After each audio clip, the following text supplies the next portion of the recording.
Hey folks, welcome to Friendly Orbit, the podcast that draws us together no matter how far we fly. I'm Ceres, here to avenge my father, and I'm joined by... Thea, imagining Ceres as a happy man. Wait. Oh, One must imagine Ceres happy. I see, like Sisyphus. Ah, All right. Today, we have... more like Seriphus. Sure. Today we're going to be talking about nostalgia. You guys, you ever go back to those little games you played as a kid that were video games that you sunk like 300 hours in as a child and scrambled your brain playing? Well, what if you revisited those as an adult and checked them out and did a And little... show them to your friend. And showed them to your friends and did a little appreciation episode on cool games you played in your childhood. This week, it's my turn, and I'm going to be talking about Infinity Blade. Hey. Oh man, Wow. I'm so nostalgic for Infinity Blade. I don't know, to the listeners, if you don't know what it is, it was an iOS game made by Epic Games. Yeah, the people who made Fortnite, yeah, they made this before they made Fortnite. Heavy tonal shift between those two games. I mean, do you know what kind of game Fortnite was before it It exploded? was like a zombie game, yeah, right? it was a zombie game. Yeah. But then there was the Battle Royale mode that really took off. Anyways, we're not here to talk about Fortnite. We're going to be talking about Infinity Blade. We're going to spend some time just talking about... We played a little bit of it using the PC emulator versions of the game that you can now play, because it is unfortunately, due to disputes, no longer available on the App Store. So there is no way to play your old saves or play your old games unless you literally have the device with it still on it. But I don't. So we played a little bit with it on the PC and had some fun, relived some old memories, and we're going to be talking about the lore, the gameplay, what the games were like, our memories associated with them, all of that. Yeah. I actually played Infinity Blade as well as a kid. More two than one. Because that was the new one. So Infinity Blade 1 felt very much like a downgrade. After playing 2, I went back to 1. Mm. And I was like, this is not as fun though. There's not. As a both dual wielding and heavy weapon enjoyer. Oh. I was like... You enjoy heavy weapons? I enjoy heavy weapons. Oh, get out of here. No. Oh, disgusting. No. It's great. Ignition sequence start. 5, 4, 3, 2, 1, 0.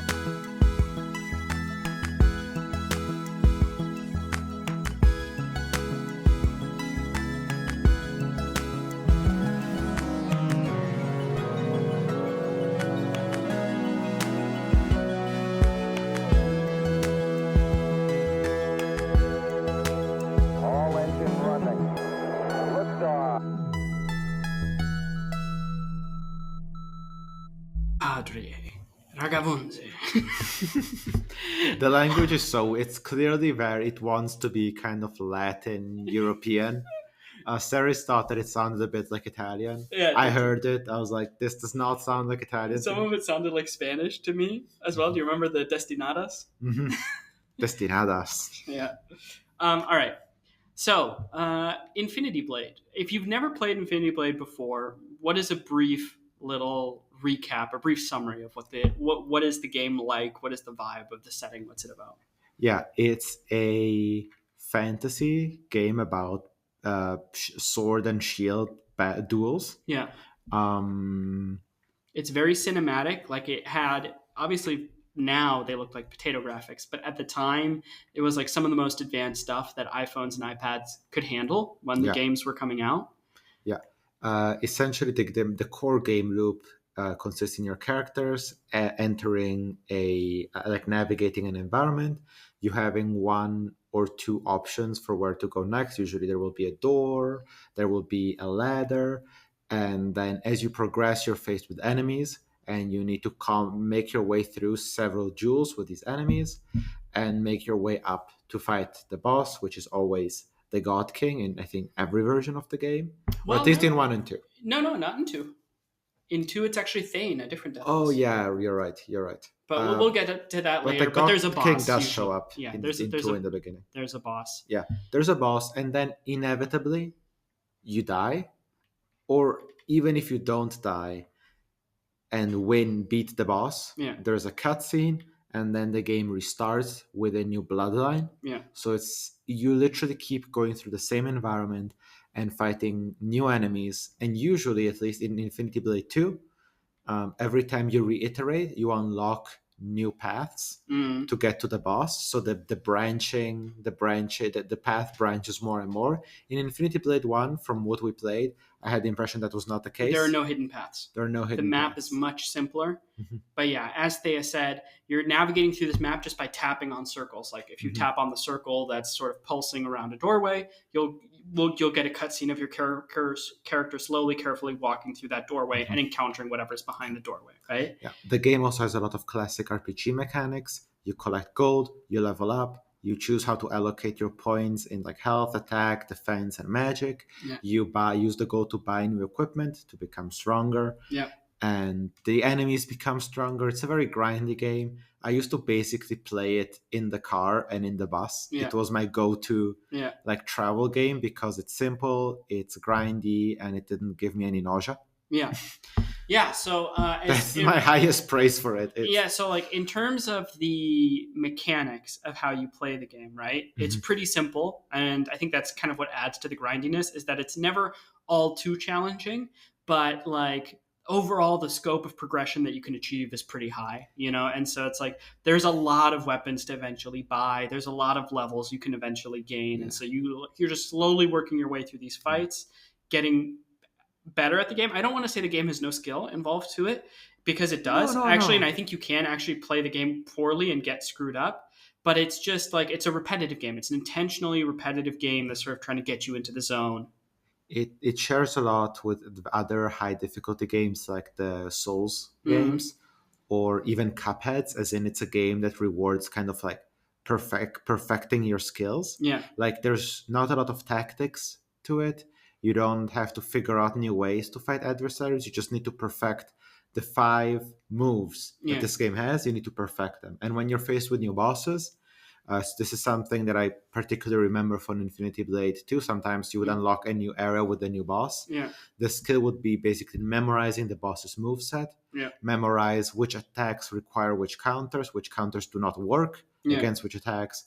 So it's very much about like grind and perfect. It's not a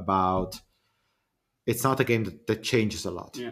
In terms of the kind of aesthetics of the game and the emotional tenor of the game, it's very kind of dark, mysterious, cryptic. You're just moving through this crumbling castle that is still so large and impressive on the horizon, fighting one silent guardian after the next that each challenge you in single combat and seem to almost immortally, supernaturally stand at their posts, just waiting for you to approach them. Yeah, there is lore to it, and you will tell me and our listeners about it. Yeah. But the experience as like someone who doesn't know the deep lore of the game is very confusing. Nothing is explained in the game. Yeah. The few dialogues that exists are all extremely cryptic and so specific, and you have no context for them. The setting contains a lot of sci-fi elements consistently that keep kind of suggesting that there's more to the setting than it just being a standard. The God King has like a little tiny monitor in his throne, like a little like armrest iPad sort of integration into his throne, right? There's like holograms and stuff. There's going holograms. around. Sometimes the weapon and equipment design has that like kind of like mech futuristic like patterns on them with like very obtuse angles that kind of like form a certain kind of like classic mech design shapes. There's robots. Every once in a while you fight they're robots. Called golems, but and they look like robots, you know. I mean, they look like big robots.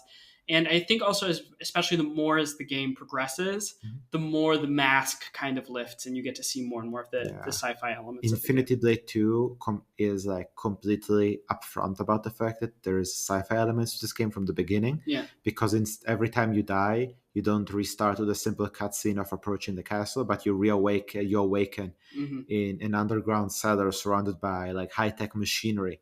Yeah. So there's clearly sometimes some high-tech stuff around. And then, of course, also the more you play it, the more those elements become evident. So let's talk about the gameplay.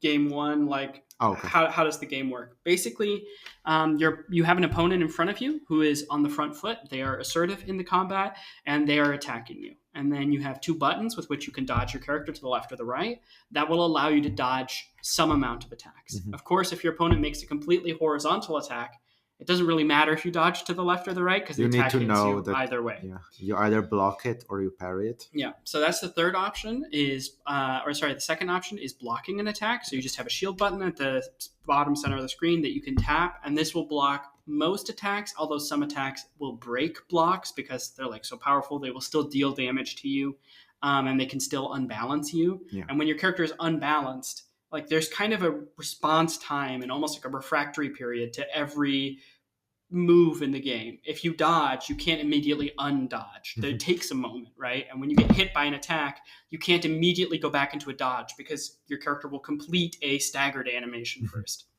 And then the final but most important option for countering One enemy thing about the attacks. block, Uh-huh. is like no matter the direction of the attack, except if it's one of these super powerful attacks, you can always block them. Yeah. The reason why you can't just like make your way through the entire game with blocks is because your shield has a certain number of armor slots or shield slots. Yeah. And every time you get hit, you lose one or more with very strong enemies. Yeah. And so if you go through all of your shield points, your block becomes completely ineffective. Yeah. And so the last and most important method of deflecting enemy blows is whenever your opponent attacks you with something that's a blade or blade-like, that's like a weapon, you can swipe in the exact direction they're attacking from, and then you will parry the attack. But it's difficult, of course, because you have to kind of track where their weapon is moving, the exact angle that it's coming at you from. You know, like if they're attacking you perfectly horizontally and you swipe 20 degrees or 30 degrees of an angle off of that, that won't count as a parry. It does have to match the angle quite well. Yeah.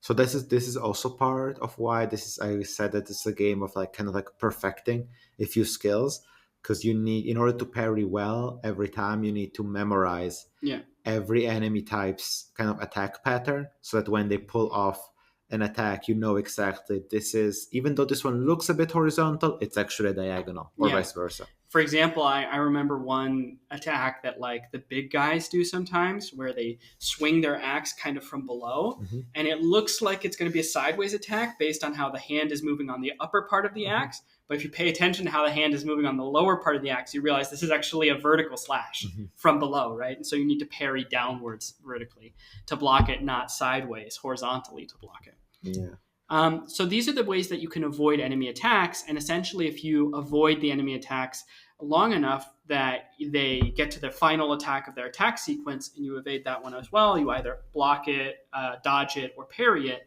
then your opponent will break. So they will act stunned for a moment, knocked back by your resistance, and you will get an opportunity to make attacks against them. And or if you're dodging, it's like they're going to expose themselves by missing you.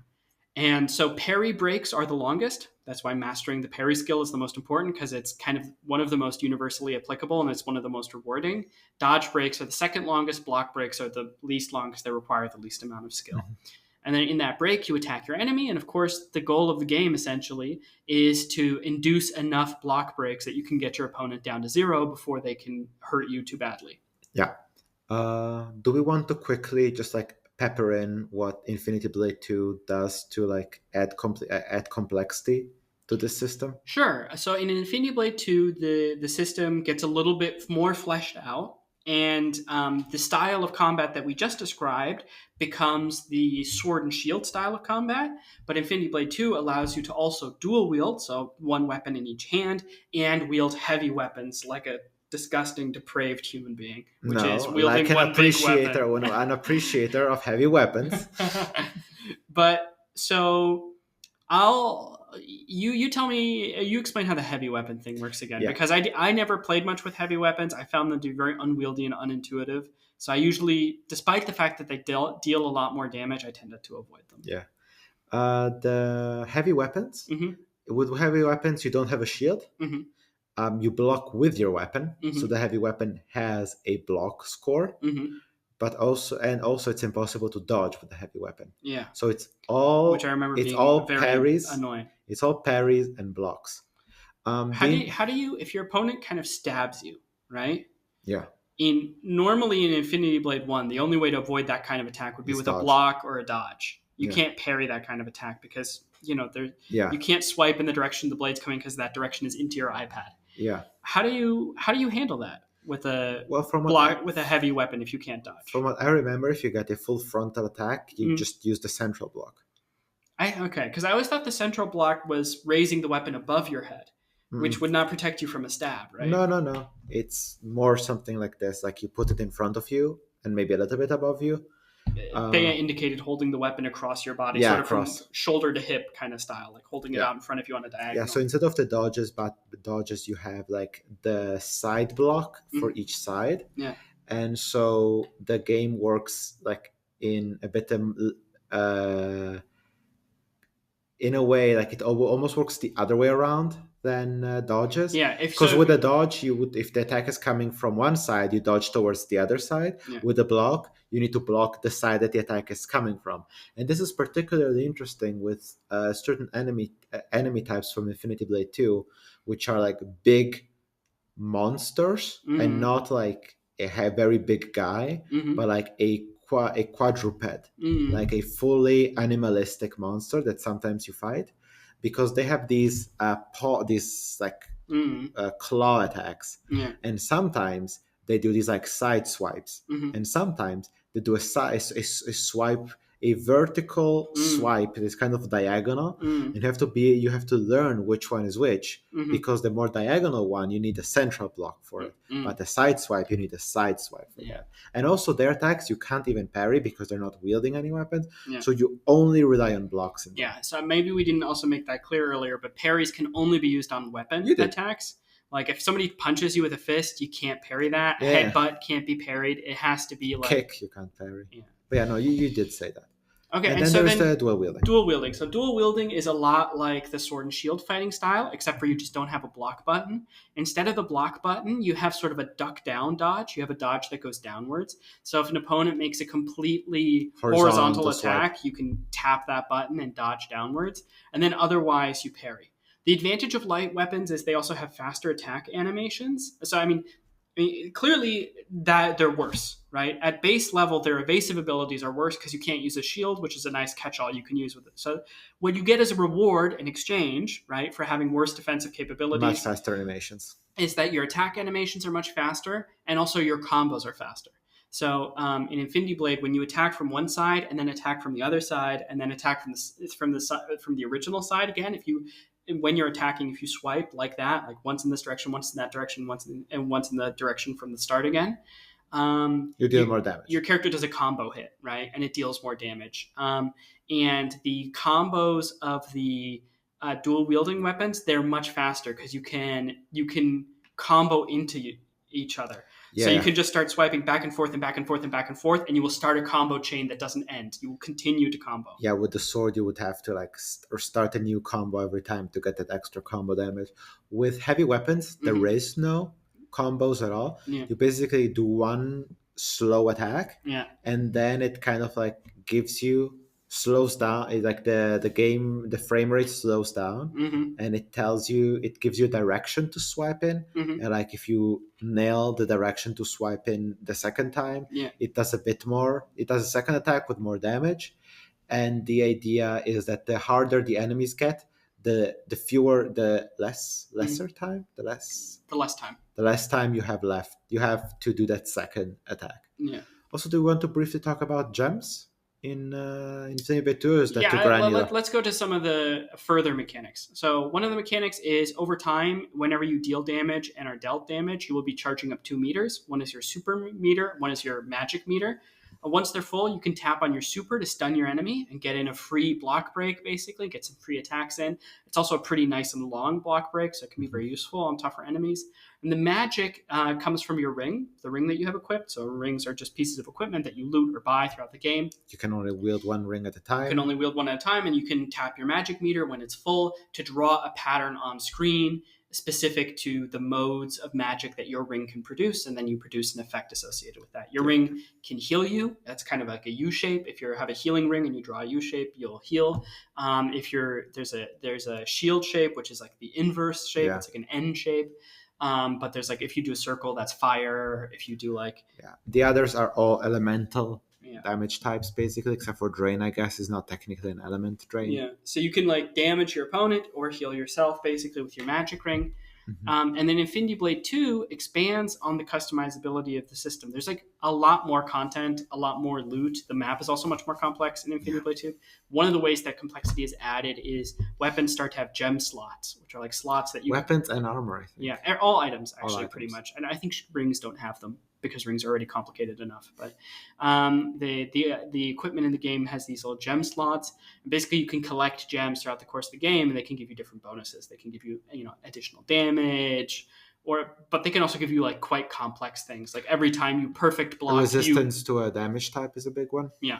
But then there's also like more sophisticated ones, like every time you get a perfect block, which means like you timed the block perfectly, you gain like 500 health or something like that. Yeah, or they increase your XP or gold gains. Yeah. The gems do add a bit of complexity and crunch to the game and reduce a little bit the monotony of the loop, which is by the next one, get all the XP, milk all the XP out of it. By the next suit, by the next shield. That's the odd thing in this game. So you kind of want to buy every single item in the game, because every time you receive XP, it kind of goes into your items, and only if it successfully goes into the item does it actually level you up. And every item has a saturation point. Which means, you have to naturally switch from items at some point. Like if an item is mastered, then you can't gain XP using it anymore. So in order to get to max level in the game, you kind of want to master every single item in the game. There's not an incentive to kind of always just buy the next better item, even if you could afford something that's like even better. Always buy just the next best item so that you can master all of them. Yeah, and like if you skip an item and then you're like, I'll go back to it, it sucks, because by the time you go back to it, you're higher level, you're facing higher level enemies, and that item sucks. Yeah, exactly. And that can make your life quite difficult. Yeah, I did not play it like this. I just like saw a sword that I liked, I saved up, I bought the sword. Yeah. And the gems also give you more customization to lean into specific synergies and builds. Whereas when you just have the weapons, it's kind of just always just pick the best one. There's not really much synergy that's going on in the first game. Yeah, the Infinity Blade 2 had these like kind of silly lightsabers weapons. We should talk about that later. Okay. I think, because like I want to get a little bit into the lore, and then I just want to talk about things that we loved about the game, and I think that's going to be one of yours. Probably. So the lore. Okay. Please, series. We have 3 games worth of material, and I've already listened to this twice, and I know that there's a lot to it. So work really hard to keep it brief. Well, you feel free to also interject with moments that like you want to add or comments or stuff. But basically, Infinity Blade 1 presents us to the idea. Where do you get the lore from? Okay, so there's the Infinity Blade 1 game, which came out in like 2004, 6, 8, I don't know. 4? Before iPads? I don't know, honestly, when it Incredible. came out. I don't know when it came out. But these games are like early 2000s to teens games. Yeah. Like I know the second game was like, I don't know, somewhere around 2011 or something like that. Yeah, that makes sense. I think for game 1 must be from 2009 up. Yeah, something like that. So there's those 3 games you can draw lore from, and then there's also 2 books written by Brandon Sanderson, ironically. Hey, we're back! He's here! He's been in our lives the whole time. We didn't know it. It's funny. The first Brandon Sanderson book I ever read was the Infinity Blade Redemption book, which is funny because that's the second one of the series. I read them out of order. I didn't even, at the time, I remember reading it and being like, this makes no fucking sense. I don't understand what's going on. Also, it's funny because like this year you discover Brandon Sanderson, right? Yeah. I was like, wait, he wrote the Infinity Blade books? Oh, awesome. So interesting. That was part of what like... Wow, they suck. Is he overrated? I didn't understand anything. Okay, so you have the 3 games to draw on and then the 2 books. And the 2 books are conveniently just describe the space between between the games. Each of the books end with a sequence that is playable in the game. and so you get to see it presented in a different medium, but like the books very much bridge the two games. So Infinity Blade 1 presents us with a loop known as the Sacrifice. We see a man who calls himself the Voice of Freedom in the throne room of the God King, fighting his bodyguard in a one-on-one duel. He loses, and the bodyguard holds a sword to his throat. And the God King says, "Stop! No, this guy is like brave for coming here. His bloodline could be valuable." And he manifests in his hand. The God King manifests into his hand the Infinity Blade, which is a sick-ass looking sword.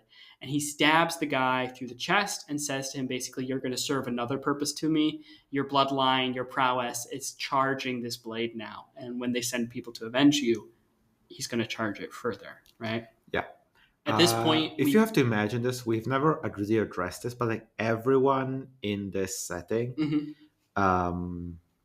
is wearing some kind of face mask. Yeah, they're all in full armor and have a mask on their face. Not necessarily full armor, but always. Well, even the face mask is not true, because sometimes the demons don't have a face mask. Yeah, but the God King has a face mask. The Black Knight, who is his bodyguard, has a face mask. You have a face mask. You have a face mask. Your ancestors have a face mask. Interestingly, not all of the Deathless Kings have a face mask, but we're getting ahead of ourselves. Yeah. But it's very much part of the aesthetic is these closed-faced helmets, the full armor. It adds the somber, inscrutable attitude, of course, of the people that you're facing. And many of the enemies you face have these closed-faced helmets as well. Bless the animators. Yeah, exactly. I mean, you also see in Infinity Blade 3 people take off their helmets more, and it's a little uncanny. It's a little uncanny valley. Put it back. There's like, if you watch the rejoicing scene at the end of Infinity Blade 3 when the whole plot has been won, they look a little freaky. But anyways, we cut to black, and we see from upon a cliff high away a tower, the Tower of the God King, reaching into the sky. And we see a subtitle that tells us it's 20 years later. Yeah, I was going to say there's a time card. And we see someone who looks similar-ish to your ancestor in a suit of armor, and he says, "Padre Ragavonze." And the subtitles tells us, "I will avenge you, Father." Yeah. And you start Bloodline 1. And so this becomes the repeated cycle of the game. Every time you die in the game, a time card shows that another 20 years, 18 years, 19 years, 22 years have passed, and a new ancestor of yours arrives on the cliff saying again that he will avenge you, right? Mm-hmm. And so you keep going through this loop until eventually you gain enough levels and enough equipment fighting the guards of the God King that in one-on-one duels that finally when you challenge the God King, you win that fight, right? Mm-hmm. So the boss fight has the same level of difficulty from the first time all the way up until you beat it. And then once you beat it, you kill the God King with his own Infinity Blade. You know, basically there's a moment where he attacks you and you redirect his attack and shove it into his chest. And you kill him with his own Infinity Blade, and then you take the Infinity Blade for yourself, and the credits roll. And this is the canonical end of the game. Now, in terms of game mechanics, you can keep playing through loops, and every time you beat the God King, he gets 50 levels tougher, and there's no limit to that. So, like, he will always be somewhat out of your reach. Like, every time you defeat him, he comes back even further out of your reach. Yeah, but canonically, that's sort of where the story ends. That, you know, the God King is harvesting your blood to charge up his blade. You are the sacrifice that is sent every generation. But then eventually, in a moment of inspiration and true human grit and heart, you overcome him and you actually kill him with his own blade. And what does he tell you? He tells you that... Fool, what have you done? Yeah, and that other Deathless will be hunting you now. Yeah, they'll be coming for you now. Yeah. And if you keep playing the game and if you eventually do acquire the Infinity Blade, one of the weird things about the game is when you defeat the God King, you don't actually get to, like, in the cutscenes. In the cutscene, you take the Infinity Blade for yourself. But then when you play when you return to the starting position of the level, it's not actually in your inventory anymore. And the only way to acquire it is to buy it from the store for 500,000 Infinity Bucks. That's not what they're called, but no, it's Infinity Bucks. Infinity Bucks. So that's that always struck me as kind of weird. Like, it's kind of boring that the best weapon in the game, you just need to buy it. There's no special way to get it. Also, you just need to grind for it. Crazy. Yeah. Also, I even back then I thought that it was weird that, like, the Infinity Blade is not the strongest weapon in the game. I mean, it is if the enemies resist other damage types. Exactly. So the Infinity Blade is the weapon with the highest base damage in the game, but other weapons deal much higher elemental amounts of damage. But it is the case that the higher level you get, the more all the enemies are resistant to almost every damage type. And so then in that case, the Infinity Blade is the best weapon in the game. But it is odd because you can progress past the Infinity Blade for sure. Yeah. But if you have the Infinity Blade, and you've been paying attention to the dialogue of the God King, you've heard him. If you injure the God King during your duel with him, he offers you a line of dialogue where he says that there are many, petulant, deathless out there who need to be taught lessons, who need to be brought to heel by him. And he offers you to join him, to join his side. And you can actually accept. And if you do accept, the credits roll. So it's implied that that is another canonical ending for your character, is to just side with the God King instead of trying to fight him. But he keeps mentioning these deathless. He says, oh, these other deathless are going to hunt you. Oh, these deathless need to be taught a lesson, right? So he implies he himself is deathless, right? But you're starting to learn that there's some other form of deathless. And basically, I mean, he definitely comes across as deathless, even if you're not familiar with the lore, because hundreds of years keep passing as you keep going through the loop, and he's always there. He's always there, and he's always the same. And also, the enemies you fight keep showing up again. Yeah, I mean, I think there you're supposed to imagine that they're like different versions. Yeah, exactly. I mean, the game has like pretty much 4 enemy subtypes in it. Like there's kind of like a fast guy, kind of a medium guy, and kind of a slow guy.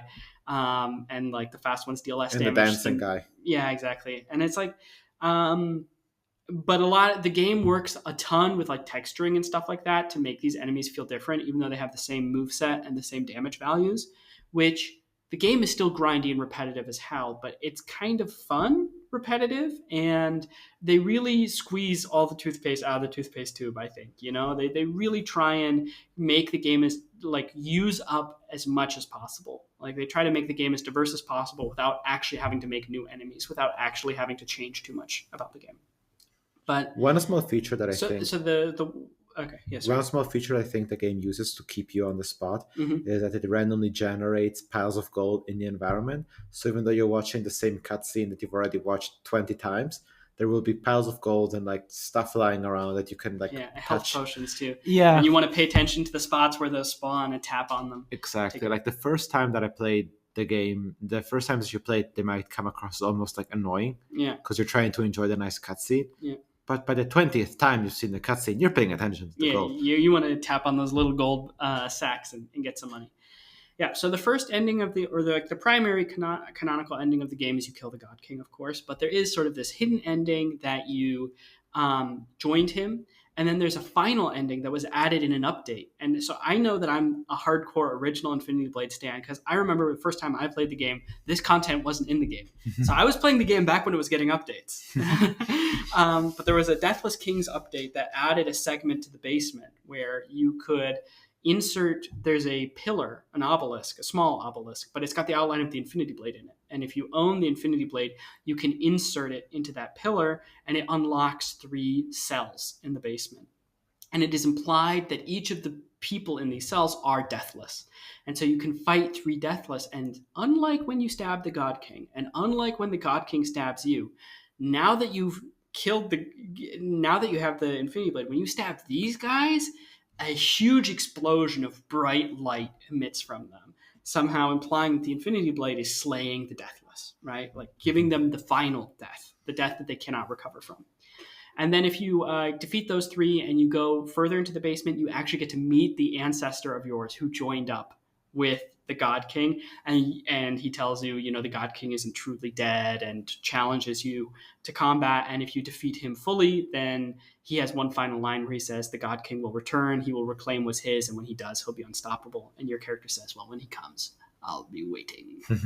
and that's also in the chamber, there's a bunch of vats full of God Kings. Yeah, full of God King clones, like fully armored. It's so funny that they're fully armored, because like you'd figured you could just grow a person and then like reuse the armor or something, but they're like fully clothed. It's as if there was, I don't know, like, like if... I think it's the only way to communicate visually that it is the God King. Of course, I was going to say, otherwise it'd just be a dude. Yeah. Like, who's that? Yeah, exactly. There's like, there's a little tag that you can read on the vase as God King 7. So that's Infinity Blade 1. That's pretty much the story of the game. And then when you read Infinity Blade Awakening, you start to get more context. Yeah. So you learn the name of the sacrifice, who defeated the God King. His name is Cyrus. And as the story of Infinity Blade Awakening unfolds, he's sort of wandering around the castle after having defeated the God King and defeated the three Deathless in the cellar. And he's not sure exactly what he should do. At first, he returns to his home city, but they reject him. They're like, no, don't stay here. You're going to bring the wrath of any Deathless, right? I mean, wait, sorry, this is a reawakening, you said? Yeah. So this is the second book? No, it's the first book. This is the first book. It's called Awakening. Okay. And the second one was called? Redemption. Oh, Redemption. That was the one that you accidentally read first. Yes. Okay. So Awakening starts after game one, basically. Yeah, it starts immediately after game one in the hometown of Cyrus, with Cyrus arriving just in time to interrupt this tyrannical tax collector who basically is saying, look, the God King is gone, but nothing's going to change. I'm still in charge. You're still paying me money. Mm-hmm. And Cyrus shows up and basically says, no, you're not. I wield the Infinity Blade, the sign of rulership, and I will also kick your ass if you try to do this. But the people... Like a good patriarch. But the people of his hometown immediately kick Cyrus out. They say, no, don't stay here. You're going to bring the wrath of all the Deathless down upon us, right? You need to leave. And so Cyrus goes on a journey of discovery of himself, because we learn that as the sacrifice, he spent his whole life not enjoying anything, only training for combat, only training with the weapons that were stripped from the body of his father 20 years before, right? To fight and kill the God King. So like, he's never eaten pie. He's never swung on a rope swing. Like, there's all kinds of like very simple things we would expect a child to have enjoyed, and he's never enjoyed them. And he also has these odd inclinations, these odd memories. He seems so good at fighting, better than anybody, even people who have trained a whole lifetime of fighting. He seems better even than that. He's got these violent inclinations that bubble up in him from time to time that he blames on the blade because they've only been coming recently, And through a journey of self-discovery, he meets a friend, Issa, who's an assassin. He meets a robot that can shapeshift. It's funny, it can shapeshift in the books, but in the video games it never does for obvious animation reasons, called Tell. And he starts to learn more about the world around him. We learn that there are many Deathless out there beyond the God King, that the God King was an emperor amongst Deathless. So like, he had like 7 Deathless under his control called the Pantheon. So he was a high-ranking Deathless, let's say. And we learn that the Deathless cannot die, right? That even if they are killed, even if their body is completely destroyed, they will rise again. And we learn this very directly from the example of the God King, who gets reincarnated in what's called his 7th Temple of Reincarnation. He comes out of one of those green glowing tubes, a clone of him with his personality. And basically, to cut a very long story short, what's going on here is that the Deathless are technologically immortal. They have a quantum identity pattern, which the book encourages you to mentally equate to their soul, although they explain that scientifically it's all a bit more complex than that, right? But that the soul of the individual will always return either to a body, like a clone of this person's body, the body of a closely related ancestor, or it'll try and fix and heal the destroyed body of the person, right? And that the Deathless are people whose QIP basically keeps doing this. Their QIP is bound to this realm. It keeps returning to their bodies even after they die. So you kill the God King, his consciousness goes out into the ether, returns to his clone bank, goes into one of his clone bodies, and he's alive again. And the Infinity Blade is one of the only ways to destroy a QIP. To destroy a QIP. And you learn that throughout the course of Infinity Blade 1, you've effectively been charging up the Infinity Blade by dying to it. And killing Raedriar was Raedriar is the name of the God King. Killing the God King was the last thing to fully activate the Infinity Blade, which is why it produces that special effect when you kill the Deathless in the basement, but it doesn't produce that effect when you stab the God King or when the God King stabs you, because at each of those points in time, the blade is still only charging up. It is not fully at maximum capacity. And you learn by the end of awakening that Cyrus is a deathless, and that it wasn't his father who was coming every generation, but that instead, for some reason, with the help of this robot that follows him around and follows some, but not all of his orders, has been dragging his body away after every death and rebirthing him into the child of a toddler and bringing that toddler to a woman and then altering her memories so that she thinks this is her child and that she had that child with the last sacrifice and that this is the new sacrifice. This reeks a little bit of like, we have to jump through all these hoops to make the whole thing make sense. Yeah, it's an odd situation because it's one of those things that I've experienced more and more with modern fantasy, where it's like each one of these hoops is plausible. It is true. It seems even likely, given the parameters of the world, that this is what would happen. But the parameters of the world are starting to feel pretty skewed towards a specific narrative you wanted to tell, right? And so even though it's kind of all justified, it can feel a little maybe arbitrary at some point or almost like cheating. I don't know fully how to express the feeling, but I think it's the word convoluted. It's kind of good like for this. It's like, it's not implausible, but it feels like this very specific sequence of events that needs to exist to justify. exactly. They're so convoluted, I think. It's kind of like it goes from being like, oh, how convenient the character has plot armor, right? To being, oh, how convenient the world is exactly constructed such that you can roll down the hill in this plausible way and this sequence of events happens. Yeah. But it still feels a little contrived. Like at some point, like the whole setting being like this feels a little contrived, right?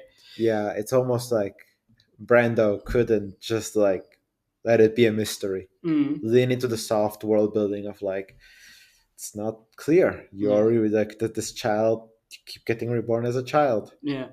The loop keeps going. And so by continuously being reborn as a child, Cyrus has been losing his memories every time, right? So that's why he's not acting like the God King, right? Or like any of the other deathless. That's why he's instead the sacrifice, you know? And some generations, somebody else is chosen as a sacrifice. And in some generations, Cyrus refuses to go fight the God King and his son gets sent instead. And that's the explanation for how like one of your ancestors joins the God King. That one isn't Cyrus. That one is Cyrus's son, you know? But this loop just keeps on happening, you know, on average 80% of the time when you're playing the dude in Infinity Blade 1, it is Cyrus, but you know, some amount of the time. Cyrus is an endless, like is a reincarnating being. He's a deathless, yeah. Yeah. And his children are too? No. So when his children join the God King, they're just there. Yeah, they're just there. They've become like functionally, like maybe they don't age through some technology or something. Yeah, we learned that like the rings are actually technology and that they're siphoning energy from far off energy sources to produce the magical effects that they have. And we learned that, you know, this is another one where like I'm supposed to like, okay, that's an explanation, but it's also still ridiculous that like we have these great powers and we make them shaped like rings because this is fantasy. And not like, why isn't the shaped like a gun? Yeah. These rings are guns. And so, I think that's a bit of a mystery until later on. But yeah, like I think there is a good justification for it. So we'll get into that in a moment. There's also, we learned these little teleportation discs that the God King uses to materialize the Infinity Blade in his hand and to materialize his shield. Yeah, he's the only one who really does and that. Cyrus makes really good use of these in the books. And the God King also makes good use of these discs in the book. So they keep coming up. But eventually, Cyrus learns that he is a deathless, and he learns that no matter what he does, the deathless are going to want to kill him forever, right? And that the only way to rebel against the deathless is to kill every single one of them. So he takes the Infinity Blade. Like in real life? Sorry? Like in real life. Kill every single one of them is viable. Well, I mean, the deathless are kind of a self-selecting small audience. It seems more plausible. And they are all tyrants, as far as we see in the books. They're all universally tyrants. So him and Issa and this robot team up with the blade, and we're gonna go destroy all of them. Except for actually, we're scared of doing that. So we're actually going to go to a guy who's known as the enemy of the deathless. We're going to give him the Infinity Blade, and then we're going to go live our lives. Hoping that he'll team up with us. Yeah, he'll team up with us. So who is that person? The Worker of Secrets. So in Game 2, we're introduced into the idea of the Worker of Secrets, a legendary sort of artificer, wise magician kind of dude who stands in opposition to the Deathless, even though he's the one who gave them immortal life to begin with. He's the creator of the Infinity Blade, and Cyrus believes by returning the Infinity Blade to the Worker of Secrets, he will spark the rebellion against the Deathless, and he can go back to his normal life after that. That he doesn't want to be the person to fight them each individually. So Does Cyrus have a way to stop reincarnating? no. I mean, he could stab himself on the Infinity Blade, and that would kill him permanently. Also, every time that he gets that he goes into a toddler body, he loses all his memories. Yes. But the God King doesn't. The God King doesn't, because he doesn't go into a toddler body. He goes into an adult body, right? So if you go into a toddler body... And as of the end of Awakening, Cyrus starts to continuously be reborn in an adult body. So his memory now becomes contiguous. And every time he's reborn, actually, these dark urges and memories of an evil past self start to become stronger and stronger and stronger. Every time that he's reborn as an adult, he gets more and more of his memories back of his long life that he's lived, of this long deathless life. So he can actually recover these memories. So the violence that he has done kind of starts all flowing back. And the God King, whose name is Raedriar, starts to call Cyrus by a different name. And that name is Ausar. And he keeps calling him Ausar, and Cyrus keeps saying, "No, I'm Cyrus," right? And this conflict between Cyrus and Ausar, these two personalities, these two titles that Cyrus has had throughout his life, will start to become a recurring point of tension with him as the future goes on. But so Infinity Blade 2 has an opening cutscene where you get ambushed by the God King and you lose the Infinity Blade again, but you spend the rest of the game trying to unlock the Worker of Secrets from his stronghold. And eventually you retrieve the Infinity Blade again. By the end of the game, you can buy it again, and so... As one does with an Infinity Blade. Exactly. You go to the Infinity Blade store.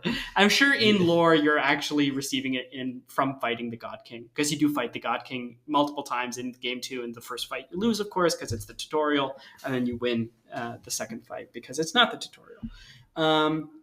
And eventually, by the end of the game, you've gone through all these different seals and all these different mechanisms. There's the Worker of Secrets is sealed behind 4 different layers of security. So you got to keep playing through the same tower over and over again, defeating different Deathless and unlocking the runes and unlocking the gate to get to the Worker of Secrets. And as you do, you find more and more hints that this place once belonged to someone named Ausar the Vile. Mm-hmm.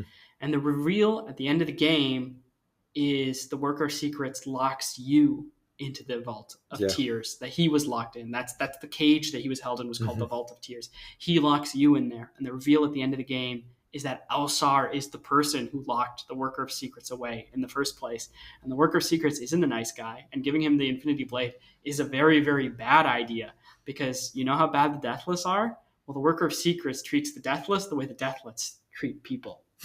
So the Worker of Secrets doesn't even think about people. And I really like that. This is my favorite part of the Infinity Blade lore. Everything from game 1 through Awakening to game 2.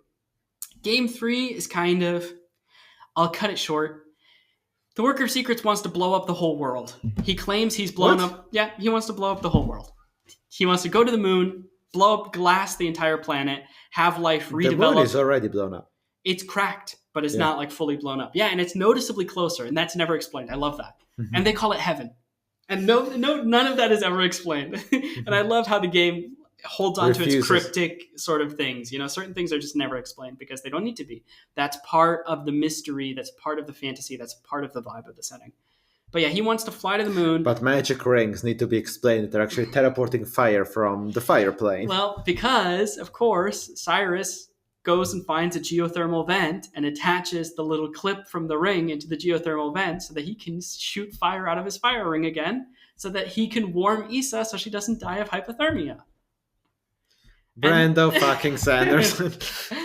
And the audience wouldn't understand that if they don't understand how the rings work. So, yeah. So each ring is also like a little teleportation device? Kind of, yeah. And so at least when Brandon Sanderson is writing the words that you are reading on screen, it seems like teleportation technology is one of the bedrock of how most of the magic in this setting works, actually. Transferring stuff over large distances like that. Incredible how people aren't using it for trade or travel. Yeah, so you can't do anything organic with it. That's one of the limitations from it from the get-go. But you could still do trade with it, right? Then how does the healing ring work? The healing ring is manufacturing healing compounds. Like it's manufacturing medicine, like nanite medicine and stuff like that. It's not like teleporting meat into your body. It's manufacturing little robots that heal you from the inside. All right. So, worker of secrets.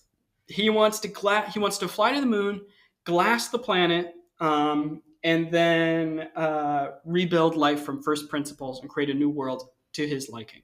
And he wants to take one Deathless with him, who will be like serving him as staff, and from who he will make all the future humans. And he keeps Endgame took this for Thanos. So honestly, I liked Endgame enough. And so. Yeah, I don't know. It's kind of dumb to me. First off, the abundance of Deathless in the world would imply that events like this have not happened in the past, because you don't see in Infinity Blade 3 all the Deathless in the setting, like showing up to line up on the Ark, basically, to go to the moon. So it's kind of odd for the last game to imply that dozens of these waves of destruction have happened. Also because the continental outlines of the planet are very reminiscent of 21st century Earth. We're starting to get into spoiler territories, but this is this is the resolution of the game. I mean, you already spoiled a lot. Yeah. And so it's like, I don't know, it's just like there's nothing really to suggest. There's horses, and like trees and grass, and like, it really doesn't appear as though the planet has been glassed 12 times. The Worker of Secrets looks like he has incredibly poor creativity. Yeah. If every time he's like, I'm gonna remake the world in my image, and then he remade roughly the same world. And it's also... And he got trapped. It didn't work 12 times. Yeah. So why are we still doing this? Like, clearly this is not getting you any closer to your goal. Yeah, I think this is the ultimate, like, oh, well, this is about loops and cycles, so it would be cool if this had already happened many times. Yeah. But we didn't really think too much about it. Yeah. But so basically, the Worker of Secrets... Wait, was the first time dinosaurs? No. Is that the secret? No, that's not the secret. So the Worker of Secrets wants to remake the Earth from first principles. He keeps offering you a spot, but every time you resist him, he continues to fight you. He does seem to genuinely hate Cyrus. Like, as much as he seems to offer Cyrus a spot by his side, his mistake of getting locked into the Vault of Tears for 1,000 years does seem to be like the Worker of Secrets' most wounded point of pride. Yeah, I was going to point out, Cyrus or Ausar is the one who locked him in. And so he keeps, so at the end of the game, he, even before he's desperate, at the end of the game, he offers you to come on his rocket, which is a little bit odd. And of course, Cyrus refuses, right?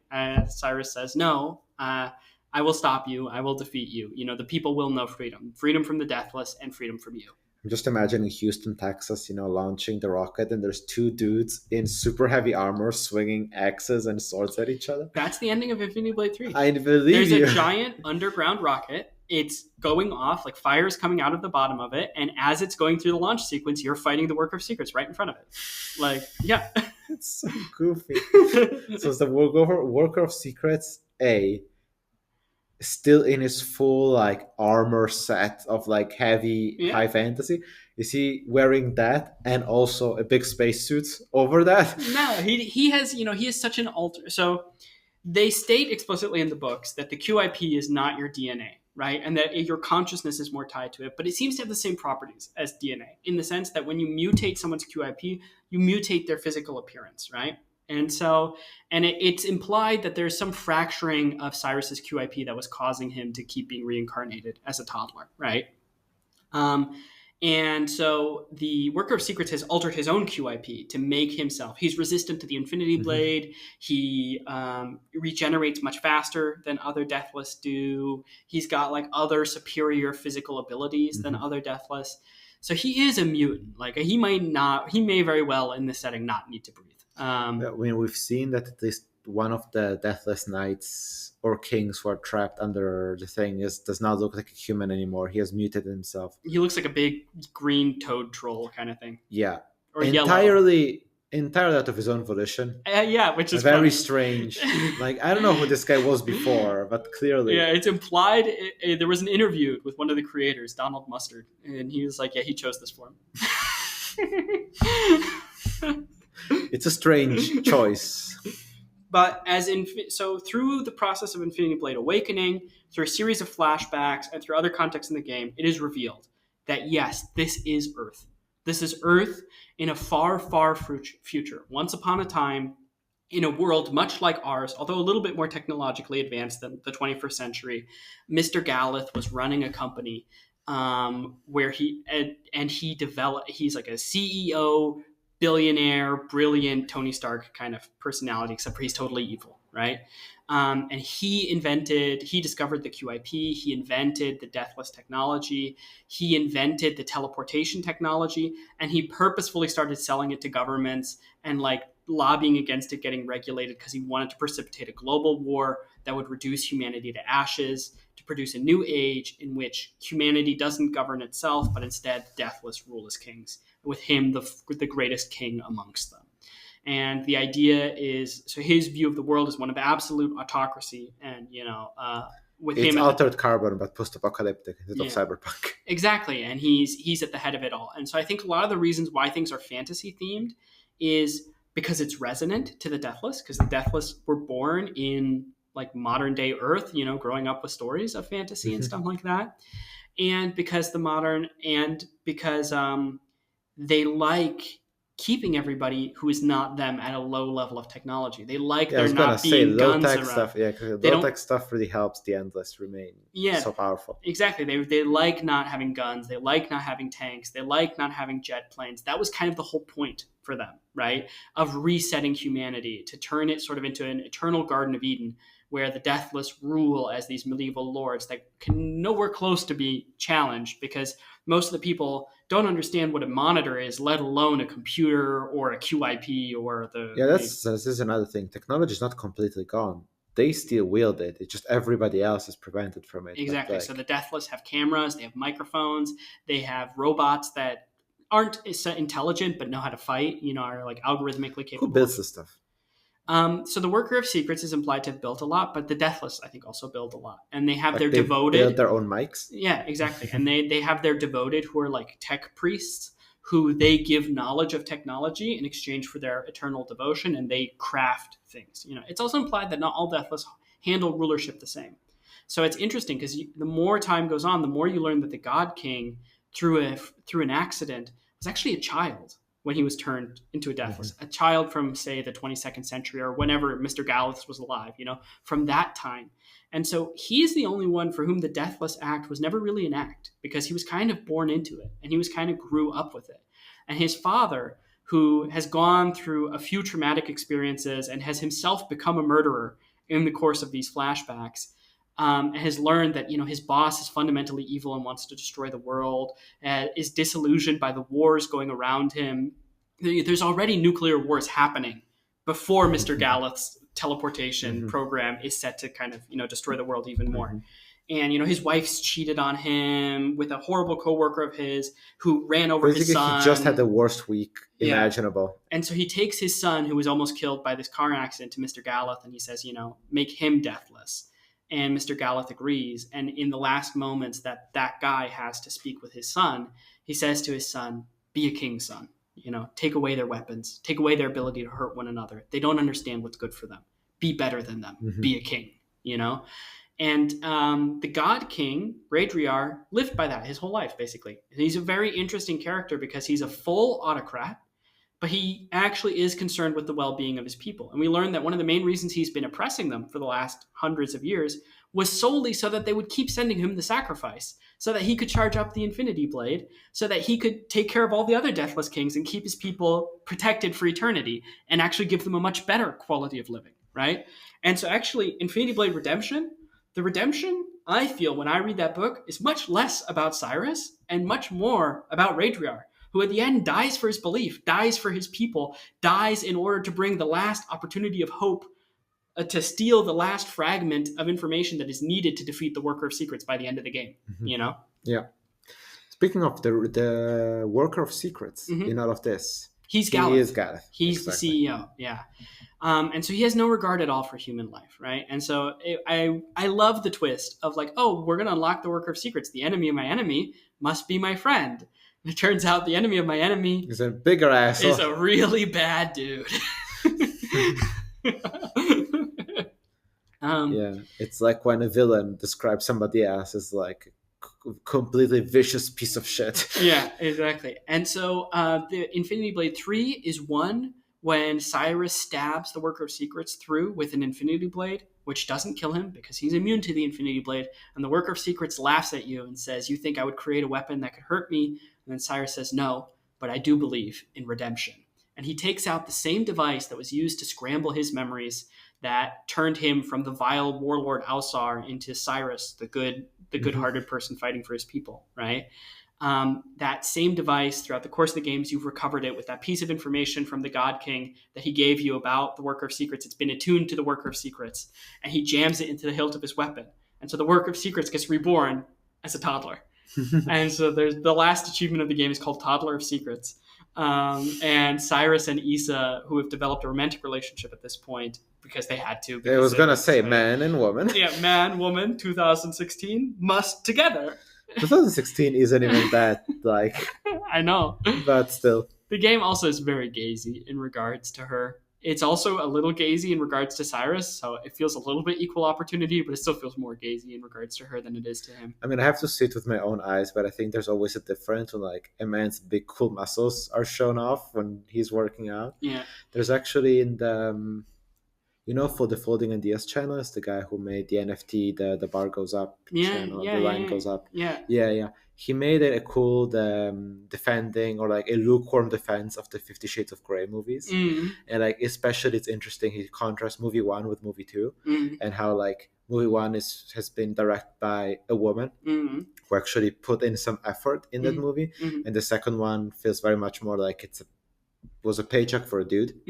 And he talks about the way that Christian's body is framed. In one of them, there's this scene where he's going to the playroom and he's showing up. He's wearing these like tight black jeans and no pants, and the way that he's framed there compared to how his body is framed in the second movie, where the only time where his body is shown is when he's working out. And so it's like, look at this cool man. Yeah, nice muscles, I know, but he's working out. That's a manly thing. When the other one is like, this man has come for you.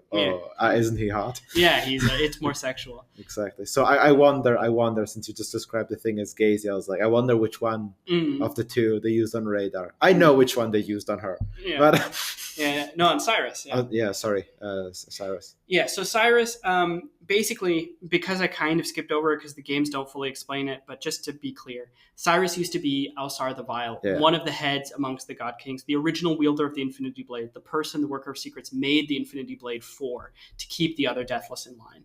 And basically, he betrayed the Worker of Secrets and locked him away forever, but not before the Worker of Secrets betrayed him back by developing the Redeemer and putting it inside the Infinity Blade.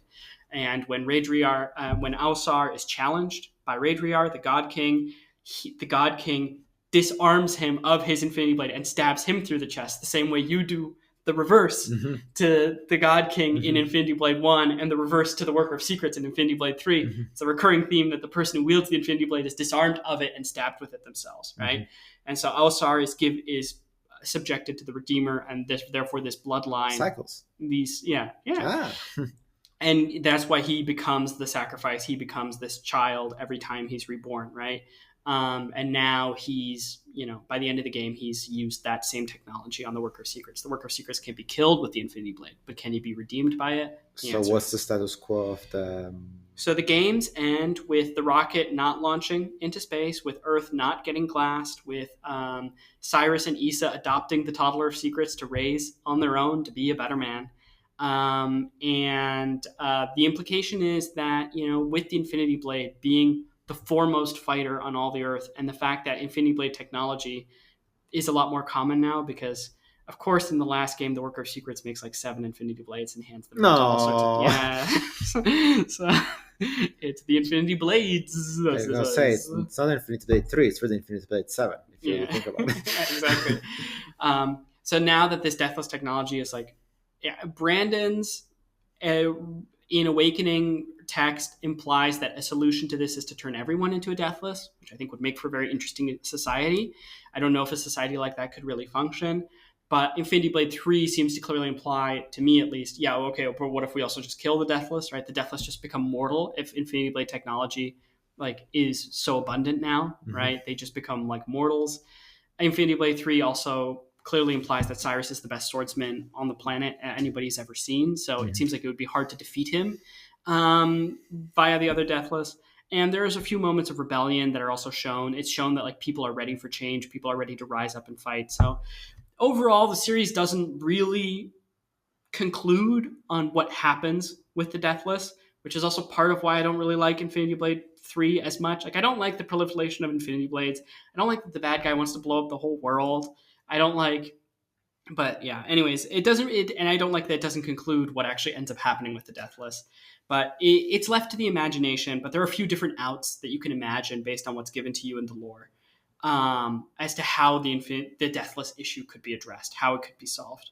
To me, it's like interesting from the perspective, like, even if the Deathless are solved and humanity starts to rule themselves and eventually gets to a more enlightened age, aren't we just going to get to the same part where like the flashbacks start? Where Mr. Schmaleth, head of the CEO of, figures out, like, isn't eventually this cyclical? Like, there isn't really, like, the whole story is just trying to get back to a kind of status quo of where humanity was, say, 2,000 years ago, Yeah, I mean, it's almost like the optimal outcome here to escape the cycle. You need to democratize deathlessness. Yeah. That's the way to escape the cycle. That's the way where, like, this big technology cannot be used to oppress because everyone has access to it. Yeah. That's how you escape the cycle, I would argue. And then somehow from that you develop like a liberal democratic society like we have today and try to keep corporations from starting international wars that blow up the world. Yeah, but yeah, I mean, the thing that starts the whole thing is that this technology gets discovered and then a person wants to use it against the rest of the population. If everyone has access to it, I don't even know exactly what war would be like. Like, we can spend probably 8 hours talking about like war if everyone's a deathless. And everybody can teleport stuff anywhere they want to. So everyone's always armed. Everyone can never die. I don't know. It's odd. The conclusion is they play the song Monster by Imagine Dragons, which is very odd to me because the lyrics there, I've turned into a monster. And it's like, but Cyrus didn't. That's the opposite of what happened. He became a good guy. And then Infinity Blade 3 doesn't seem very deep. Like, they literally did like the Hollywood thing of escalating. Like, what are the stakes now? The world is gonna explode. And remember the Infinity Blade? What if there were 7 Infinity Blades? Exactly. And so then they just dance around a fire, and that's the end. And that's like you party with all the they usually show you a beach party with a bunch of the NPCs from the game, and they all dance. Beach party episode? Yeah, and the faces are rendered well and are pleasant to look at. Nope, they're so uncanny. Especially the kisses are just like, oh, just two mannequins clicking together. PS1-esque graphics. But yeah, so that's the lore of Infinity Blade. I love it when it's being mysterious. I love it for how I really felt. I was like, these people were early on the train of tech CEOs being the villains of the story. No, we've had evil tech CEOs in the 90s. I feel like this is like so apt today. I'm like, yeah, Mr. Gallup is Elon Musk. I'm like, this is I feel like we you remember when all those billionaires were taking rockets out into space? Oh, that's him. That's the worker of secrets going to the moon. I mean, I don't think so. I think in the 1980s, when like big American corporatism was there, we already had like RoboCop, and we have like in the Fantastic Four movie, the 2004 one, when they were like, well, we can't make Victor Von Doom a technological genius who's also a sorcerer, who's also the ruler of Latveria. They're like, how do we do that? Let's make him a CEO. That seems like the closest thing that they could do. I don't know. I think evil CEOs have been bad guys all along. Maybe what has changed. Interesting. So I just checked, by the way. Redemption came out in 2018, and Awakening came out in also in 2018, which makes me think that this is when the audiobooks were recorded, not when the original books were written. I would have to look that up more somewhere else then. Well, my thoughts here on the topic. I think that what has changed is not that we don't necessarily have evil CEOs are not something new in the past 15 years or whatever. I think that what has changed is that now we think that the idea of like a billionaire Mm, or like a high tech CEO has become something that's like intrinsically something to be suspicious of. mm, The idea that a billionaire, that a CEO, that a capitalist could be evil mm. has always kind of been the case, I think. I think that now we're just like more I don't know. suspicious of the I whole feel like the system. game is prescient to some degree to say basically technocracy bad, right? Technocracy Oh no, it dangerous. clearly says this. I'm not impressed that this Yeah, I happened in am. 2000, in the early like I feel like it's kind of prescient. I feel like it's. I mean, yeah. I mean, it's like a Lex Luthor trope, but like to specifically point out the fact that technology creates disparity between people, so especially in a transhumanist future. Fallout is this. Yeah, I don't know. I feel like this is. I feel like Cyberpunk has always been this, the genre of yeah. I mean, I'm cyberpunk. not saying they're the first people to do it. I'm Ah, just saying that I think that it's like a way more mainstream thing to do now Yeah. than it was when they did it. it sounds, I don't know. I don't know. I don't know. I'm not as impressed. Also don't know when the lore. If in 2010 they had figured out all of the lore. Mm. Um, but I think the deathless technology, and so the themes that technology creates inherent disparities in a transhumanist world between us and the people who rule us, and that like technocracy can be dangerous from that perspective. All of that's in game one because game one is already showing the clones of the God Kings. I don't know if they'd worked out the whole Mr. Gallus CEO angle of it yet, right? I think it's also just for me, it was one of my first confrontations with it, right? So that's why I'm like, wow, this is so early to do this trope because I'm a huge fan of this trope, actually. And I enjoy it. And I think it's very important, prescient, whatever, in other media. And I went back to this and I was like, wow, this is a technocracy evil story. And I didn't even really remember it like that, you know? And so, yeah. And so, by the way, I think that in books and video games and more like niche mediums, mm, it's been more prevalent. I think what it's been more the case now, it's that in movies and shows, which are the most mainstream yeah. mediums, we have started to see that a lot more often.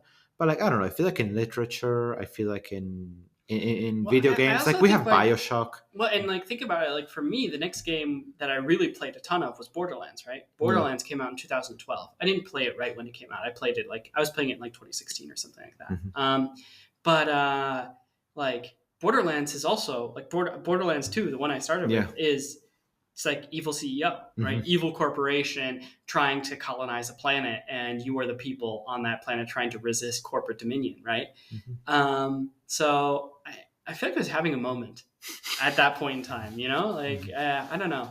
I mean, the original Borderlands is, I think, about as old as Infinity Blade, and that one is already corporations evil. So I'm not like saying one's copying the other. I'm just saying it's kind of like it was in the zeitgeist of sci-fi. Yeah, I think that 2008 Mm, with the big financial crisis definitely helped with that. But even before that, I think Evil CEO. I mean, already in the 80s, yeah, Monty Python's already doing like sketches about how evil yeah. like And corporations are. like Lex Luthor has been like around for Yeah, forever, yeah. and he's usually a CEO. He's usually a Even CEO. Oscorp, right? Yeah, And yeah, Oscorp, of course. Yeah, I mean, big corporations in general make for good, bad people, like bad guys. I because they think they're keep big, doing bad overwhelmed. things. Because yeah, there's a lot of good, great inspirations, real world inspirations. Yeah. Yeah, But yeah, so that's Infinity Blade, right? So it's actually a far flung future. I must say, now that you told me all the story, Mhm. I think I just like the games without the story better. Yeah, Like, yeah, the like I when like 1 and 2 with the lore better than like. Okay, without the lore, they have a great mysterious air that is Yeah, very exactly. enjoyable.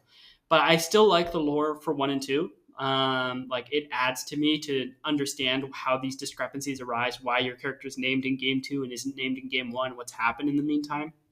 So I really like Infinity Blade 1, Awakening, and Infinity Blade 2.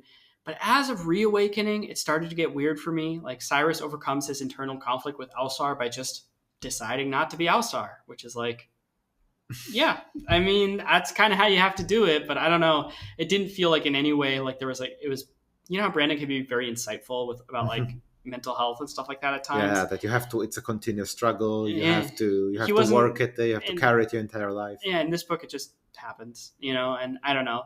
And like, there's elements of the world, like as of Awakening, that's where I start to be like, yeah, I don't know about this lore so much anymore.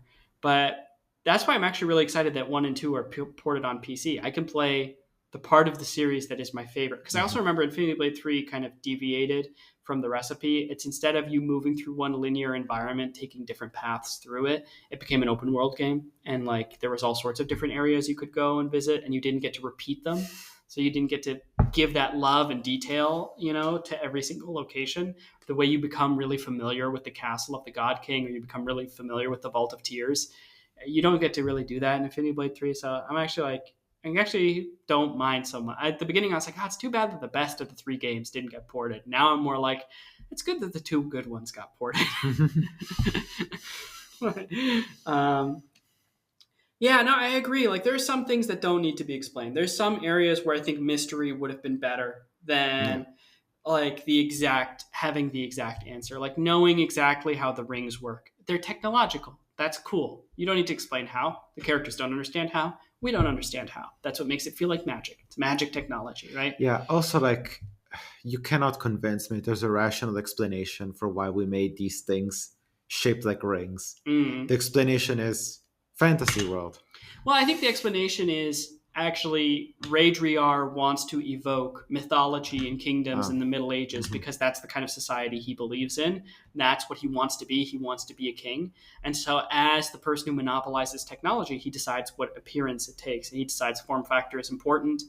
But yeah, like the fact that all the Deathless, like nobody's fighting each other with guns, right? And then like when in Game 3, when Galeth starts with orbital bombardment, you start to go, whoa, hold on a second. That was an option. There were orbital satellites with bombs attached to it. Like no Deathless ever hacked one and decided to use it to beat all the other Deathless. Yeah, I was gonna say the Deathless, like, okay, they're trying to hide the guns from the others, but they can totally show up as somebody, pull out an AK-47 and just like parry this. Game 1 and 2 do a great job of implying that the technological world, that the fantasy trappings of your world are there to hold you back. That the insistence on honorable one-on-one duels, of course, favors the Deathless heavily, right? Because then they're always facing their enemies one-on-one, which means they can't die unless their opponent is wielding the Infinity Blade. There is no storming of the Bastille of the God King. Exactly, right? Because it would be dishonorable, right? You have to go through an honorable one-on-one duel, right? And so, like, the fact that there's no guns around, the fact that there's no tanks, that there's no bombs, right? Like, all of that... Technology that equalizes. To me, this feels like they do a great job of showing how the Deathless basically have created a technological landscape that's non-threatening to them, right? Yeah. And then Game 3 kind of blows it up because the Work of Secrets doesn't play by any of those rules. He uses whatever technology he wants, and he uses orbital bombardment. And I don't know, it's like, that rationalization starts to fall apart in the face of the actions of the characters in the narrative. So I cast Split the Atom. Exactly. So let's, I feel like we've described the lore and we've talked about our feelings about it. We've described the gameplay. We've described playing the game to some degree. Let's just talk about, let's just do some grab bag lightning round, things that we like, dislike, remember about the game. Let's just reminisce a little. Yeah. In Game 2, there's a boss, which is like a sleeping bird monster that has a big nest that is full of cash, and you can take a lot of that cash, but every time you do, the bird stirs a little bit, and you never know which will be the last one. I think actually I tried to count once, and I figured out that the number varies. So every time that you go there, it's a different number of gold that you can steal. And if you tap too many, you go over the threshold, and then the bird wakes up and you have to actually fight the bird. But if you are content with the smaller amount of gold, you can just leave. I remember one of the fights in Game 2 that I thought was interesting is if you play the game for long enough, you start to realize that whenever you're paused and you have the option to choose between two doorways, the camera is usually framed on the main option. But sometimes it's smart to pan that camera around because it pans a little further than you might expect on some occasions, and you get to see extra stuff. And I remember one path I really loved in Game 2 once you've gone through the tower once. The second time you go through, if at the start you pan to the right, there's actually a hidden path, and you can take it down into a bog, and there's a sword, the Vial sword. Yeah, the Vial. The Vial. I had stuck the whole in the set. back of a... I never got the whole set. I never got even close. I was so sad. I The never. one stuck in this tree stump. Yeah. You can actually reach that from the beginning of the game. Yeah. But like once you've gone up once, that path unlocks, and then you can go. Yeah, and there's no other special requirement except for that you have to beat that boss, and that boss mushed me into powder. It's a two-phase boss. I was like reloading the same fight against the same boss over and over and over, like 20 times. I took a run at that boss, and then when I learned it had a second phase, I was like, nah, we're not going to do it, right? I was just like, and like, I got that. I can't beat phase 1 of the boss, right? I still need to fight all of phase 2. That's just not going to happen. Yeah, I'm not high enough level yet. I think eventually I got the Vile Sword, but I couldn't figure out where to get the helm and the shield. I looked it up. I looked it up. Game 2 is much more of a game where you need to look stuff up, and like there's also like these kind of prize wheels. I don't know. The game 2 is a little bit more. I like the mechanics a little bit less. Game 1 has so much integrity with its mechanics. There's no energy system, nothing that where like you have to wait a timer and turn off the iPad and come back a half hour later or a day later or anything like that. Game 2 starts to have some of that with the gem crafting and with like the prize wheels, which are basically loot boxes. There still weren't in-app purchases. Like it still wasn't microtransaction hell, which I really respect them for, just charging you like $5 or $10 up front for the game, right? And then not making you buy loot boxes in the game and not having the game be pay to win. But there were like elements of it that were like detracted a little bit more for me. One thing that you might have forgotten and it was is, like do you remember those maps finding equipment. I remember not being able to find it, and I didn't want to just look it up. I also like keys. Mm-hmm. You could find keys or buy keys, and then keys would be used to unlock special parts of the map. Yeah, there were like some chests you can just open, but some chests have like require a small key or a medium key or a large key. Yeah, now I understand better an interaction where when you went to like a dungeon and like you fought, basically like you tried to like help people who are like locked up, and then they try to fight you, and you're like, wait, why are you attacking me? I'm helping you. But like I guess they recognize you as outsider, and you locked them in there like a million years ago. Yeah, they're like, you locked me up here. I was like, I don't know who you are. Yeah, exactly. You ruined my life. I don't even know who you are. You get to do that. Then there's the special weapons in game 2, which were fun. I always remember seeing these like 1 million infinity bucks weapons that were like a handle, and 2 handles. I was like, what is this? Yeah. They don't even have that much damage. Yeah. But they each have like a gem slot for a damaged gem. Yeah. And what happens is that they don't deal that much damage because they're like lightsabers, and like a kyber crystal, you put in the gem and then you get the damage bonus multiplied by 10. Yeah. So you need to craft. If you have a really good gem, you need to put together all your damage gem, craft the most powerful gem you can, put it in there, and then just like one shot enemies. In the beginning, like I remember doing at least one loop of the entire thing with that weapon, where like I one shot every single enemy. Yeah. And then the level up caught up with it, and then it was like 2 hits, and then at some point it got normal again. But there was this phase where I was just like lightsabering my way through them. Yeah, I don't know how to feel about the level up system in the games. Like the fact that that you can like max out a weapon, which means you don't get XP from it anymore when you fight, is always so annoying because it's like, oh, but this weapon is my baby. But I also understand that they wanted you to try out diverse play styles and like try different weapons and force you to move on, even if you found diverse play styles. All the weapons work the same.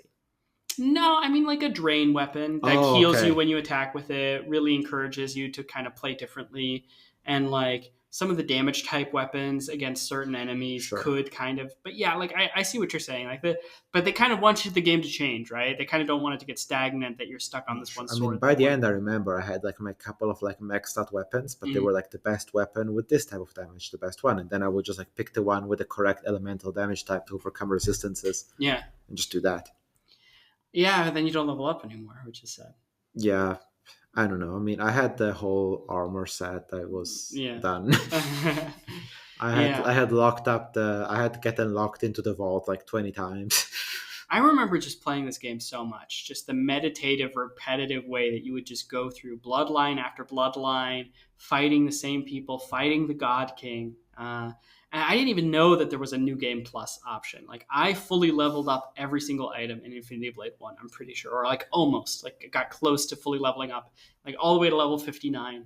And then I didn't even know that by defeating the Deathless Kings, you could play New Game Plus. I just defeated the Deathless Kings, and then I was like, all right, I'm done with Infinity Blade 1. And I played more of Infinity Blade 2. But I just love the lore. I love the vibes. I love The this vibes are sci great. fantasy cryptic future world in which these people who have taken technology into their own hands dominate everything that's around you, ending you in a feudal society again. You know, like the sufficiently unbalanced technological future leads back to the past. You know, and that dragons could be real.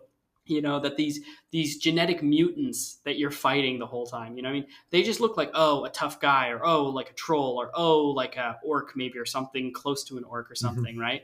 And then eventually you learn, you know, these are all genetic mutants, right, who are made to follow the orders of the Deathless who created them, you know, and that this is how they make their armies and make sure their armies are always 100% subservient to them and stuff like that. And like that element of the lore, I quite enjoyed, you know. Yeah. And I like the flashbacks of Awakening. I don't really like the rest of Awakening. But that was so funny. That's why it was so disorienting to read. Because it's like, you know, act 2 of a very broad and lengthy story, and I'm just like jumping in the middle of it. Yeah, it's like reading Oathbringer. Yeah. I was like, What do you mean? Who are these people? What's going on? What is this friend? Help. Yeah, well, I only understood the flashbacks because the flashbacks need no context. Okay, I understand what's going on here. So eventually, I just stopped reading the book and I just skipped ahead to every flashback. And I just read all the flashbacks and I was like, well, I guess that's it. Yes, that's the good parts. This Brandon Sanderson, man, he needs some writing lessons. He writes some weird books. Skip 4 years later, Matteo like, have you ever read Brandon Sanderson? I'm reading this girl. I was like, oh, that's trash, man. No, How can you even? I didn't even connect that it was him. It was like retrospectively when I heard him talking on his podcast about him writing the books, I was like, it was you? Holy shit! Wait, let me go back. That's funny. Yeah. What I want to say. Yeah, it's interesting. I like that. One thing that I like is like these games.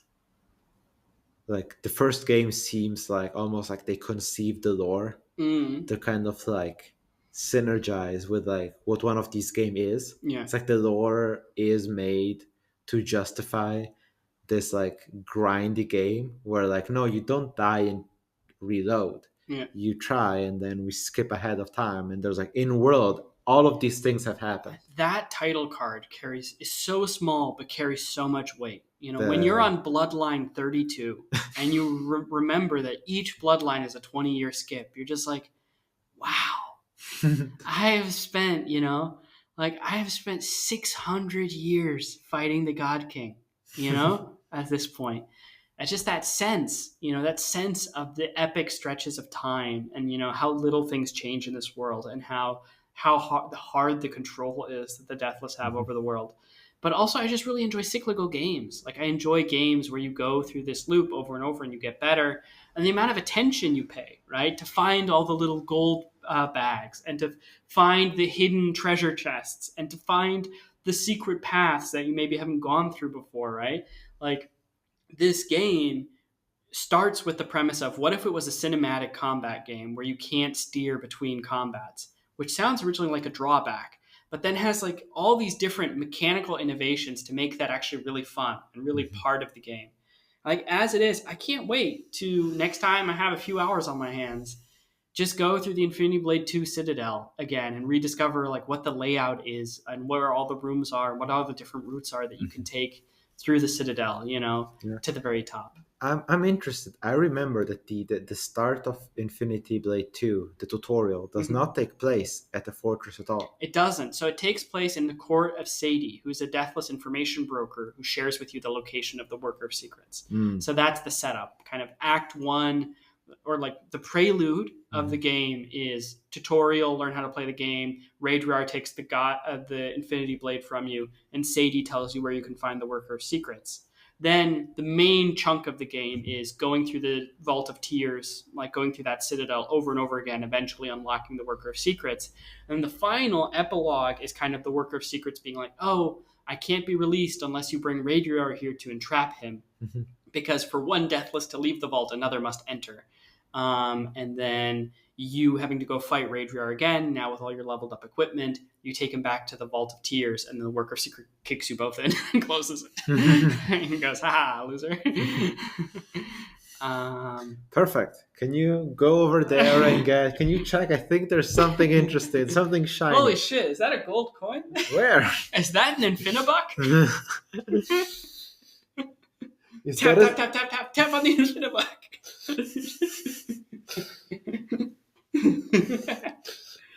Yeah. It's also fun. We joked about it the other day about like the idea that like in game you're just walking around this castle and he's just like leaving gold everywhere. Yeah. And in Infinity Blade 1, it's like, yeah, because like he wants you to keep coming back so he can charge up the Infinity Blade. Exactly. But in the second one, it's like, who's leaving these? The people who are guarding this vault clearly don't want. They're guarding him, so they clearly don't want him to get out. So why are they leaving gold everywhere? Why is there money everywhere? Why is everyone so bad with their finances? And who's selling the Infinity Blade on the secondary market? Again. After Infinity Blade 1, it's like, man, it passed us through so many hands, but it came back here. Nobody wanted it. Yeah. I like the repetition of it lets you really treat the game like something well-worn, like a well-worn family heirloom or something like that. Something that you've gone through the castle 1,000 times. It's so familiar, and yet there's little details that still surprise you. It lets you just pour so much love into something that you get to go through it again. And some of my favorite games, Borderlands and Infinity Blade, have this intentional cyclical setup where you're supposed to go through the cycle many times, each time getting stronger, each time the game dynamics slightly changing over time. It's almost like you are Cyrus training your entire life for the battle until you actually manage to win it. Also, it's interesting in the second one. Mm-hmm. Like in the first one, there's like the whole explanation that like they literally dump your corpse with all your equipment and then your child picks them up. In the second one, you reawaken in a chamber and you know who you are and that you have to try again or something like that. But you still get to keep all your equipment. Exactly. The quick equipment would really be lost. They would take it. The vault of almost like the first encounter of every regeneration with you having to like punch to death a guy with your equipment and then you get it back. It's it's interesting. I mean, the first game definitely, like, the lore is built around to justify the cyclical loop, and I really see it as a work of art because of that, because it works so well, right? As of the second game, it's like, look, it's an Infinity Blade game. This is what you expect from an Infinity Blade game. This is the trope. This is how it's going to be. Because the game. Also, if we change it, you're not gonna like, you're paying for this. You want a similar experience. We're not gonna exactly.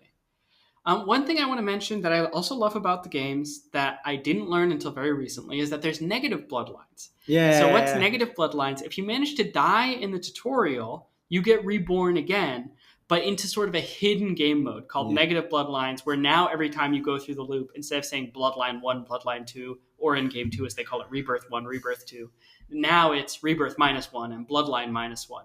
And you get, and the title card is like minus 10 years ago. Yeah. Or minus 20 years ago. Or minus 20 years later. That's what. Minus 20 years. I was like, it's not a go. And it's kind of a hidden game mode, which is fun. So basically, you're equipped with high level gear right from the start. A very specific look. It's this dark, more high tech looking aesthetic. Yeah, and then you fight higher level enemies. You level up much faster. You get rewarded with gold much faster, but you can't really buy any of the other gear in the game. So you just kind of get to have this sort of fun hidden game mode experience.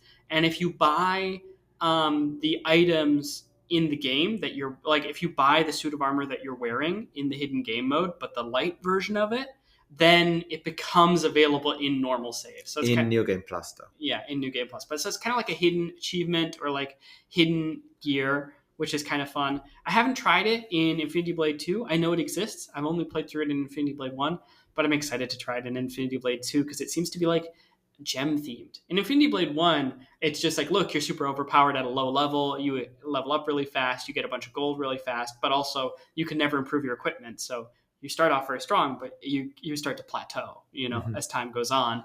Because it's almost a race to kill the God King while you're overpowered. Yeah. Before it becomes a fair challenge. Whereas in Infinity Blade 2, it seems like there's specific mechanics. Like, it seems like the gem set that you're equipped to that you can't unequip anymore is like all related to gem crafting and gem forging, which seems kind of fun because like you can unlock that in the hidden mode and then in the main game equip those and like upgrade all your gems and stuff like that. So I think that it's a cool little nod. It's like, oh, what if you die during the tutorial? And then there's like a secret level. There's like a secret If game you mode. suck so bad, you start moving back in time. Yeah. All right. But yeah, as much as it pains me, it's time to say goodbye to the Infinity Blade episode. It's still such a huge inspiration. It's for 1.5 hours of recording at least. I know. I just love it. It's such an inspiration for me for the future. I love how it brings tech and fantasy together. Infinity Blade will forever have a place in my heart and a place in this type of stories I want to tell. And I really want to tell a campaign like Infinity Blade once. Like one where like there are no artificers in the crew. Nobody understands how technology works. I can wink at you as the players, as the audience. Clearly this appears to be technological, but you guys get to have fun playing as your characters being like, I don't know, this double helix symbol is the source of life magic. It's on all the devices that deal with life magic. Yeah. We talked about the idea of also playing a campaign where like you die and you're reborn, and like if you achieve a certain objective, you get to level up when you're reborn. Yeah. Wouldn't that be awesome? Yeah. I mean, we should try that. We like having like super deadly fights. Maybe it will. Yeah, I mean the idea of being able to like go all out and then see if the party can like find a way to cheese your boss and like beat your overpowered monsters. Yeah. Yeah, or like setting up like a series of fights and like seeing just how many can your players get through before they die. Yeah. The only risk with a campaign like this is like it's not fun unless you TPK them. Yeah. Because if you kill a player and then they keep going, then the player has to like sit out at least one more fight before. Yeah, that's the risk. You kind of don't want to kill anybody, or you want to TPK them, or you want to find some kind of solution where you can be brought back in the middle of a mission, which then I don't know how that affects the whole thing. Yeah, basically. But there does seem something cool about like a team of people who are constantly reborn, going on like these suicide missions to different places, achieving specific objectives in each spot. Yeah, I mean, we talked about it before, but it's not like anyone is like working on some kind of game where you'd be in some kind of body that could easily have mind being transferred in them, right? Wait, what? Wait, what? What game? What do you mean? I'm confused. You actually already know what game. No, I don't. You don't? No. I'm confused. Okay, then it will remain, it will stay a mystery. It's okay. I'm so confused. Then confused you still be. That's the point of Infinity Blade. Oh, is this your Robot Daggerheart campaign? I don't know. Maybe I'm playing with that idea. Maybe I'm not. Maybe it was already on my mind the entire time. Maybe not. Oh, I get to play an Infinity Blade campaign? That's even better than having to DM it. I don't need to figure out all the parameters. I mean, it'd have to be some kind of like science fantasy fiction campaign that mixes science and fantasy. We didn't talk about that, right? Yeah. Okay. Well, with all that, it's time to say goodbye for the last time to Infinity Blade. But don't worry, just put this episode on loop and you'll get the classic Infinity Blade experience. Do you have anything you want to plug? Yes. The me from the future has actually saved up a plug for this week. And next week, I was going to plug the remake that they made of The Naked Gun. A movie that I didn't give 2 dimes when I heard that they were doing it. I thought, perfect. We are another complete waste of time. Yeah. Great. 80s movie, nostalgic. We are casting a big celebrity in it.